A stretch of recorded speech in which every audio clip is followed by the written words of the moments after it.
الحمد لله نحمده ونستعينه ونستغفره ونعوذ بالله من شرور أنفسنا ومن سيئات أعمالنا من يهده الله فلا مضل له ومن يضلله فلا هادي له ونشهد أن لا إله إلا الله ونشهد أن محمدا عبده ورسوله أما بعد فأعوذ بالله من الشيطان الرجيم بسم الله الرحمن الرحيم شهر رمضان الذي أنزل فيه القرآن صدق اللہ العظیم۔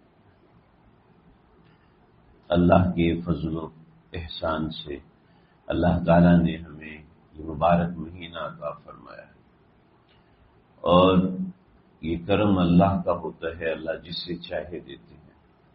مگر مشاہدہ یہ ہے کہ جب والد سے نعمتیں اولاد کو مفت میں مل جاتی ہیں تو اولاد کو قدر نہیں ہوتی۔ ایسے ہی جب بن مانگے اللہ رب العزت مہینہ دے دیتے ہیں، بن مانگے اللہ تعالیٰ نعمت دے دیتے ہیں، تو اس نعمت کی عام طور پہ قدر نہیں ہوتی۔ تو اس ماہ مقدس کی قدر کرنی چاہیے، ورنہ دنیا کی سب سے قیمتی چیز وقت ہے، سب سے قیمتی۔ آپ دیکھتے نہیں ہیں لوگ ایک دن سانس لینے کے 6-7 لاکھ روپے وینٹیلیٹر کا جمع کراتے ہیں، ایک دن سانس لینے کے لیے۔ ایک ہفتہ پانی پینے کے لیے 2 لاکھ ڈائلیسس کے لیے جمع کراتے ہیں کہ پورا ہفتہ پانی سے پی سکیں۔ جب یہ نعمتیں چھن جاتی ہیں پھر ان کی قدر محسوس ہوتی ہے کہ جو لوگ بیمار ہو جاتے ہیں گھٹنوں کی وجہ سے، کمر کی وجہ سے، ان سے ذرا پوچھیں کہ زمین پہ اللہ کے حضور سجدہ کرنے کی حسرت کتنی بڑی ہوتی ہے، مگر وقت سے پہلے سمجھ میں نہیں آتا۔ حضرت ابراہیم علیہ السلام کے ساتھ سکندر اعظم نے حج کیا، تو حج کرنے کے بعد حضرت ابراہیم علیہ السلام سے عرض کیا کہ آپ مجھے کوئی ایسا بندہ دے دیں جو زندگی کے اندر مجھے گائیڈ لائن دے، میں اس کی رہنمائی سے چلا کروں۔ تو حضرت ابراہیم علیہ السلام نے حضرت خضر علیہ السلام ان کے حوالے کیے کہ یہ خضر ہیں، ان کو لے جاؤ۔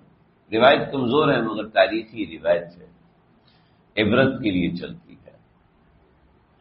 حضرت خضر کو لے کر جو پہلے مشن پہ سکندر اعظم گئے تو وہ آب حیات کی تلاش تھی، اور بتایا کہ آب حیات ایک پانی کا فوارہ ہے جو 1000 سال کے بعد نکلتا ہے، اور چند لمحوں کے لیے نکلتا ہے اور اس کے بعد ختم ہو جاتا ہے۔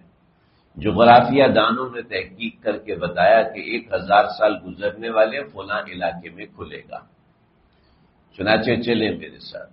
تو حضرت خضر علیہ السلام ساتھ ہوئے اور مختلف جگہوں پر جہاں جہاں امکان تھے لوگ کھڑے کیے۔ تو سکندر اعظم وہاں تھے تو حضرت خضر یہاں پر تھے، تو جہاں حضرت خضر تھے وہاں پر آب حیات کا فوارہ نکلا، ایسے پھوٹا۔ تو انہوں نے آواز دی کہ سکندر اعظم بھی ہے، ذوالقرنین ان کا نام تھا۔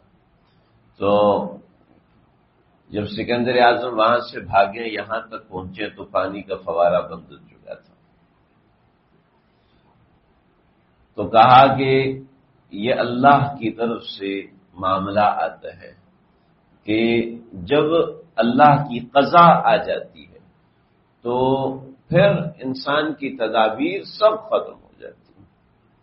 چنانچہ جب اللہ کی قضا آنی ہے تو ظاہری بات ہے اس کے سامنے کوئی دم نہیں مار سکتا، کوئی پر نہیں ہلا سکتا، وہ ایک دم نہیں لے سکتا جب اللہ کی قضا آئے گی۔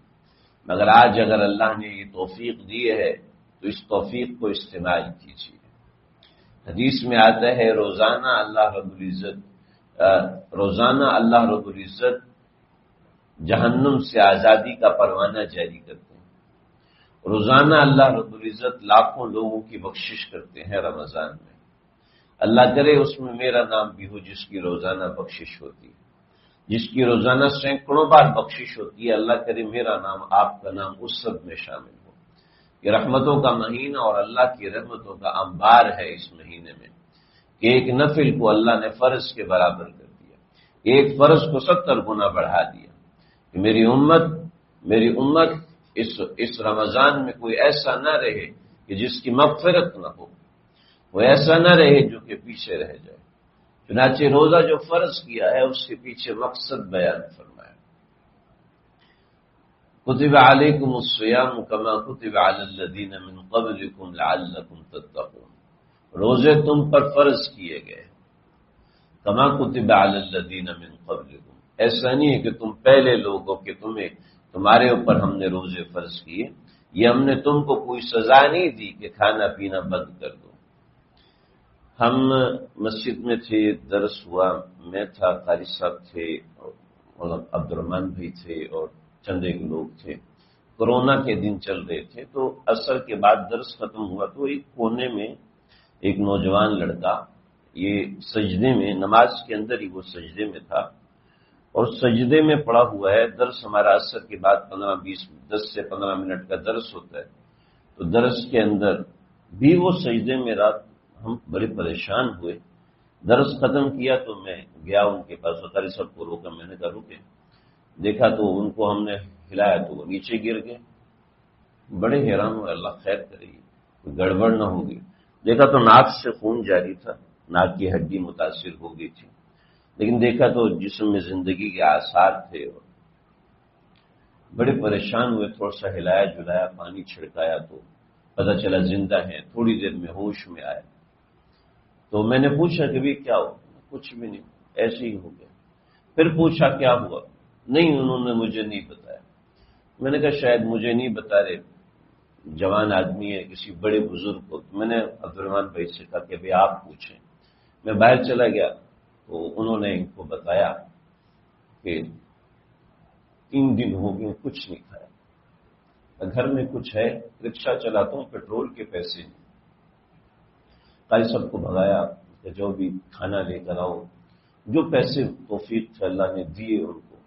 اس دن سمجھ میں کھانے کی قدر کتنی بڑی، تو کھانا کھاتے ہیں پلیٹ میں چھوڑ دیتے ہیں، احساس ہی نہیں کہ کھانا کتنی بڑی دولت ہے۔ اللہ کو روزی دیتے ہیں، اللہ کو روزی کھلاتے ہیں تو شکر ادا کرنا چاہیے کہ اللہ نے الحمدللہ کھلایا۔ چل جائے گی کہ ہم اس کھانے پہ نخرے کریں۔ میرے ایک استاد انہوں نے بتایا کہ ایک مرتبہ دین میں جڑنے سے پہلے کوئی ایسے معاملات تھے تو جیل میں بند ہوئے، تو ہمیں آرڈر یہ دیا گیا کہ ان کو 7 دن تک کچھ کھانے پینے کو نہیں دینا۔ ہم نے کہا ہم تو ماہر لوگ ہیں، کوئی مسئلہ ہی نہیں ہے، چلے گا۔ 3 دن تک تو ہم نے صبر کیا۔ 3 دن کے بعد جسم کانپنا شروع ہو گیا، اور پیٹ میں ایسی انتڑیاں وہ کھینچنا شروع، ایسے کھینچنا شروع۔ پھر سمجھ میں آیا کہ وہ اللہ کے نبی جو پیٹ پہ پتھر باندھتے تھے، کیوں باندھتے تھے؟ وہ بھوک کی وجہ سے انتڑیاں کھینچتی ہیں، انسان ٹیڑھا ہو جاتا ہے، انسان یوں ٹیڑھا ہو جاتا، کمر سیدھی نہیں ہوتی، تو کمر سیدھی کرنے کے لیے پیٹ پہ پتھر باندھتے تھے کہ وہ پیٹ پہ وزن آتا ہے تو کمر کو سپورٹ ملتی ہے، کمر سیدھی ہو جاتی۔ تو یہ مسئلہ ہوا، لگا کہ 4تھے دن ہم سے حرکت نہ کر رہے، 5ویں دن جسم میں ایسے لگے جس سے روح نکل رہی ہے۔ 7واں دن ہوا کہ ہمارے جسم میں کوئی حرکت نہیں تھی، تو ہمارا جو سنتری تھا باہر، جو سپاہی کھڑا ہوا تھا، اس نے بسکٹ کھایا، تو جو بسکٹ کی خوشبو آئی اس سے اتنی توانائی ہوئی کہ جیسے لگا کہ میں زندہ ہوں، صرف خوشبو سے۔ مطلب اس نے ریپر پھینکا تو میں نے بڑی مشکل سے آگے بڑھا ہوں، اور وہ اپنی 2 انگلیوں کو میں نے جان لگا کے حرکت دیا، اس ریپر کو اٹھایا، تو اس ریپر کے اندر جو بسکٹ کے ذرات تھے چھوٹے چھوٹے، تب میں نے وہ ذرات چاٹے ہیں، تو کہنے لگا وہ ذرات چاٹنے تھے، میں اٹھ کے بیٹھ گیا۔ کہاں تو جسم میں حرکت نہیں تھی کہ اتنے سے رزق کے ذرے نے کہاں جان دی، کہاں تک جا کے طاقت ڈالی۔ تو رمضان ہمارا یہ احساس جگانے کا مہینہ کہ ہمیں احساس جاگے کہ بھوک کیا ہوتی ہے، کسی کا درد کیا ہوتا ہے، پیاس کیا ہوتی ہے۔ اگر رمضان کے باوجود بھی ہمارا یہ احساس نہیں جاگا کہ زور کے وقت تک کھٹی ڈگاریں آ رہی، اور مغرب کے بعد جناب افطار کرتے ہیں، سب دوائی بھی کھاتے ہیں کہ ہضم ہو جائے، تو جب پیٹ اتنا بھر کے کھائے گا تو کہاں سے احساس پیدا ہوگا؟ دیکھو دین میں ریاضت، بھوکا رہنا کوئی پسندیدہ نہیں ہے۔ شریف نے کہا کلو وشربو، ہنیا، اچھا کھانا کھایا کرو، لیکن جب روزہ رکھا ہے تو پھر روزے کو روزے کی طرح نبھاؤ۔ دیکھو جی، اگر ڈاکٹر کہتا ہے کہ بھی آپ کا بلڈ پریشر ہائی ہے، آپ کے گردوں میں مسائل ہیں، آپ کو نمک نہیں کھانا، آپ کو پھیکا کھانا کھانا ہے، وہ کہتے ہیں چلو جی میں آج سے میرے پائے بند، آج سے میری نہاری بند، اور پھر رات کو 2-3 چمچ اکٹھے نمک کے چاٹ لیا کرے، تو کیا یہ بندہ ٹھیک ہو جائے گا؟ اللہ رب العزت نے کھانا بند کیا تاکہ لعلکم تتقون، تمہارے اندر تقوی بیدار ہو، علم کا نور بیدار ہو۔ بچپن میں ایک بزرگ کے ساتھ رہتا تھا، والد صاحب کی وجہ سے اللہ نے توفیق دی تھی، والد صاحب فورسز میں تھے تو وہاں مسجد میں آتے تھے تو بیٹھے رہتے تھے ان کے پاس۔ تو ایک دن ان کے ساتھ ایک ان کے متعلق تھے جاننے والے، تو انہوں نے ایک سوال کیا تھا، حضرت میں آپ کو تقریباً 4 دن سے دیکھ رہا ہوں، آپ 4 دن سے صرف قہوہ پیتے ہیں، کھانا کھاتے ہی نہیں، خیریت؟ کوئی مسئلہ ہے، بیماری ہے؟ تو میاں افتخار، اگر تمہیں بھوک کے فضائل بتا دوں کہ بھوک میں اللہ کتنی نورانیت دیتے ہیں تو یقین کرو تم کھانا کھانا چھوڑ دو۔ اس لیے تو اللہ نے حکم دیا کھایا پیا کرو، کھایا پیا کرو۔ المومن القوی خیر من المومن الضعیف، جو مومن قوی ہے وہ مومن ضعیف سے بہتر ہے۔ کھانے کی ترغیب دی کہ مومن تو ایسا ہوتا ہے، حدیث میں آتا ہے ایک صحابی مسلمان ہوئے تو مسلمان ہونے سے پہلے اللہ کے نبی نے دسترخوان لگایا تو اس نے کھانا کھایا، کھانا کھانے کے بعد کہنے لگا مجھے بھوک لگی ہے، تو آپ نے کہا عائشہ کچھ اور ہے، حضرت عائشہ نے کچھ اور کھانا دیا، وہ بھی ختم ہو گیا۔ تو آپ کے پڑوس میں کچھ لوگ آ کے بیٹھے تھے جن میں یہود تھے، آپ نے پوچھا کچھ کھانے کے لیے ہے آپ کے پاس؟ انہوں نے کہا جی ہاں ہے۔ انہوں نے کچھ کھانے کو دیا، وہ بھی لا کے مہمان کو دیا، مہمان کو کھلایا، پھر جا کے اس کا پیٹ بھرا۔ اور جب ایمان لانے کے بعد وہ صحابی دوبارہ آئے تو آپ صلی اللہ علیہ وسلم نے ان کو بلایا، کھانا پیش کیا، اس نے چند کھجوریں کھائیں اور فرمایا، عرض کیا کہ بس۔ تو آپ نے فرمایا کہ بھی کیا ہے؟ تو پہلے میں بہت کھاتا تھا لیکن جب سے میں مسلمان ہوا ہوں مجھ سے کھانا کھایا نہیں جاتا تھا۔ تو اب آپ نے فرمایا، صحیح بخاری کی روایت ہے، مسلم کی روایت ہے، آپ نے فرمایا المؤمن یأکل من مئة واحد، مومن ایک آنت سے کھاتا ہے، والکافر یأکل من 7 مئة، اور کافر جو وہ 7 آنتوں سے کھاتا ہے، یعنی وہ بے فکری سے کھاتا ہے، اور مسلمان فکر مندی سے کھاتا ہے۔ مسلمان ایسا نہیں کہ کھانے پہ بے ہنگم حملے کرتا ہے، کیونکہ اچھا کھانا کھاؤ، اچھا کھانا کھانے کی ترغیب دی، لیکن اعتدال میں رہ کے کھانے کا حکم دیا کہ اعتدال میں رہ کے کھاؤ۔ پہلے ہمارے بزرگان دین وہ جو نصیحت کرتے تھے رمضان میں، وہ کیا کہتے تھے؟ وہ کہتے 3 نصیحتیں۔ ایک نصیحت، اگر رمضان کا نور چاہتے ہو تو 3 نصیحتیں، یہ پہلے ہمارے بزرگ فرماتے تھے۔ پہلا قلت طعام، کھانا کم کھاؤ، رمضان کا نور دیکھو گے۔ جو رمضان کے نور کے لیے نبی علیہ الصلوۃ والسلام 2 مہینے پہلے انتظار فرماتے تھے، اللہم بارک لنا فی رجب و شعبان وبلغنا رمضان، اے اللہ میں رمضان کا وہ نور دیکھنا چاہتا ہوں۔ اس نور کے لیے رجب کا مہینہ بھی انتظار کرتے، شعبان کا مہینہ بھی انتظار کرتے، اور ایسا کریز تھا کہ شعبان کے پورا مہینہ کبھی کبھی روزے رکھتے تھے، حالانکہ امت کو کہا کہ 15 شعبان کے بعد روزہ مت رکھو۔ امام ابو یوسف بازاروں میں اعلان کرتے تھے، لوگوں 15 شعبان کے بعد روزہ رکھنا جائز نہیں ہے، استقبال رمضان کا روزہ رکھنا منع ہے، خود روزے سے ہوتے تھے، اس لیے کہ اس میں اجازت ہے جس نے پورا مہینہ روزہ رکھا وہ رکھ سکتا ہے، لیکن جو 15 شعبان کے بعد روزہ رکھے پھر رمضان کی پریکٹس ہو جائے تو اس کو روزہ رکھنا منع ہے۔ تو لیکن آپ بعض دفعہ پورے شعبان کا روزہ رکھتے، بعض مطلب رجب میں کثرت سے روزہ رکھا کرتے تھے، مہینے کی پہلی بدھ کا روزہ رکھتے تھے، پھر مہینے کی پیر اور جمعرات کا روزہ رکھتے، پھر ایام 20 یعنی 13، 14 اور 15 کا روزہ رکھتے، لیکن رمضان کے انتظار میں پورا مہینہ روزہ رکھتے کہ رمضان کا نور، کہ رمضان میں ایک نور ہے۔ نبی علیہ الصلوۃ والسلام نے فرمایا القرآن و رمضان، القرآن و رمضان یشفعان یوم القیامہ، قرآن اور رمضان یہ قیامت کے دن شفاعت کریں گے، لیکن شفاعت کس کی کریں گے؟ جس کو قرآن کا نور حاصل ہو، جس کو رمضان کا نور حاصل ہو۔ قرآن کا نور حاصل ہوتا ہے تدبر سے، جب آدمی آیت پڑھے، اس کا ترجمہ پڑھے، پھر اس پہ غور کرے کہ میرا اللہ مجھ سے کیا کہنا چاہتا ہے۔ یہ تو اللہ نے سب لوگوں سے کہا، لیکن میرا اللہ مجھے کیا کہنا چاہتا ہے؟ اس آیت کے اندر میرے اللہ نے مجھے بھی تو مخاطب کیا نا، الحمدللہ رب العالمین میں اللہ نے آپ کو بھی مخاطب کیا، مجھے بھی کیا، من حیث القوم بھی مخاطب کیا، اور انفرادی طور پر بھی ہر کسی کو مخاطب کیا، مجھے بھی مخاطب کیا۔ کبھی آنکھیں بند کر کے سوچے تو صحیح، میرا اللہ مجھ سے اس آیت میں کیا چاہتا ہے؟ آپ یقین کیجئے یہ آیت خود آپ کا دماغ کھولے گی، آپ کو کسی سے پوچھنے کی ضرورت نہیں، مولوی صاحب بتاؤ اللہ نے کیا کہا، مولوی صاحب نے تفسیر بتانی ہے وہ تو سب کو بتاتے ہیں، مگر آپ کے در کے دریچے کون کھولے گا؟ یہ اللہ خود کھولے گا۔ قرآن کا ایک ایک لفظ بتا رہا ہے، وَلَقَدْ يَسَّرْنَا الْقُرْآنَ لِلذِّكْرِ فَهَلْ مِن مُدَّكِرٍ، کوئی ہے کوئی ہے کا کیا مطلب ہے؟ مولوی صاحب نا، کوئی مزدور، کوئی بزنس مین، کوئی اسٹوڈنٹ، کوئی ٹیچر، کوئی ہے اس پہ تدبر کرے، اس پہ غور کرے۔ قرآن نے کھلی دعوت دی، کبھی سوچیں الحمدللہ رب العالمین کے اندر اللہ نے مجھے میسج کہہ دیا، مجھ سے خاص طور پہ کیا مانگا ہے۔ اگر آپ کو سمجھ میں نہیں آتی پھر کسی کی مدد لیں، مگر خود تدبر کرنے سے قرآن کا نور آپ کو ملتا ہے۔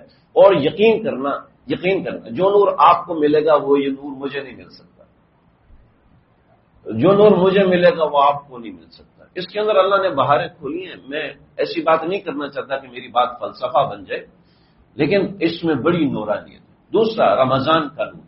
حضرات اکابر نے فرمایا 3 چیزیں۔ نمبر 1، قلت طعام، کھانا کم کر دو، رمضان کا نور تمہیں نظر آئے گا۔ نمبر 2، قلت کلام، گپ شپ مارنا، بات چیت کرنا کم کر دو، رمضان کا نور نظر آئے گا۔ آج تو ساری دنیا کہہ رہی ہے نا، اگر فلاں مرض ہے لا علاج ہے، میں کرتا ہوں علاج۔ کیا ہے؟ میڈیٹیشن۔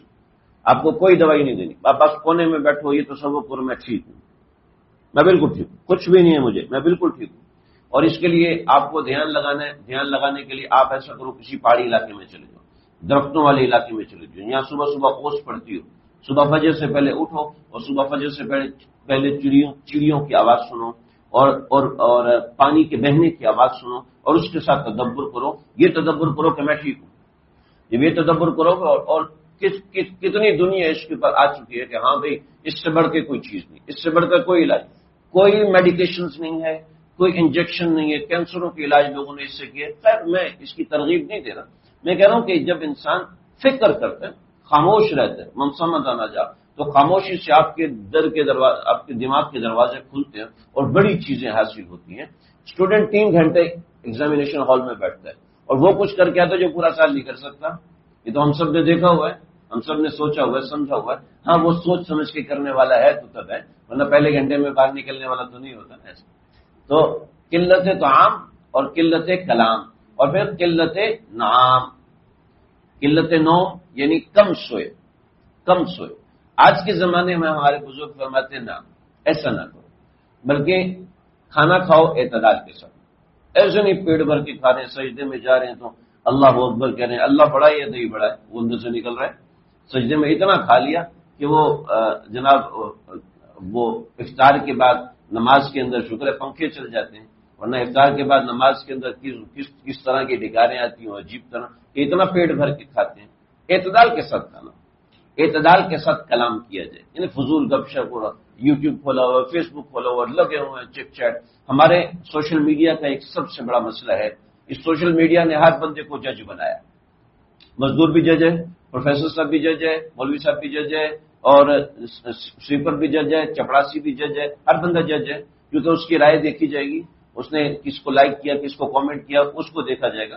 سوشل میڈیا نے ہمیں ہر کچھ بولنے کے لیے آزاد رکھا ہے، چاہے آپ کسی کو دوائی بتائیں آپ جینیس ہیں، آپ کسی کو علاج بتائیں آپ جینیس ہیں، آپ کسی کو مسئلہ بتائیں آپ جینیس ہیں، اس لیے کہ سوشل میڈیا نے آپ کو جج بنا دیا۔ اب چاہے آپ کچھ بھی کسی کو بتائیں آپ بالکل صحیح ہیں، اور اپنی ٹرمینالوجی میں آپ صحیح ہیں، اور اس کی کوئی ضرورت نہیں ہے کہ آپ کہیں سے مصدقہ ہوں، آپ کی سرٹیفیکیشن ہو کہ آپ سرٹیفائڈ آدمی ہیں پھر آپ کسی بارے میں رائے دیں۔ ایک عام آدمی وہ سیاستدانوں کو رائے دے رہا ہوتا ہے، ایک عام آدمی وہ کرکٹر کو رائے دے رہا ہے، ایک عام آدمی وہ سب کو رائے دے رہا ہے کہ بھئی میں میری رائے سب سے بہتر ہے، وہ اپنی رائے کو سب سے بہتر سمجھتے ہیں۔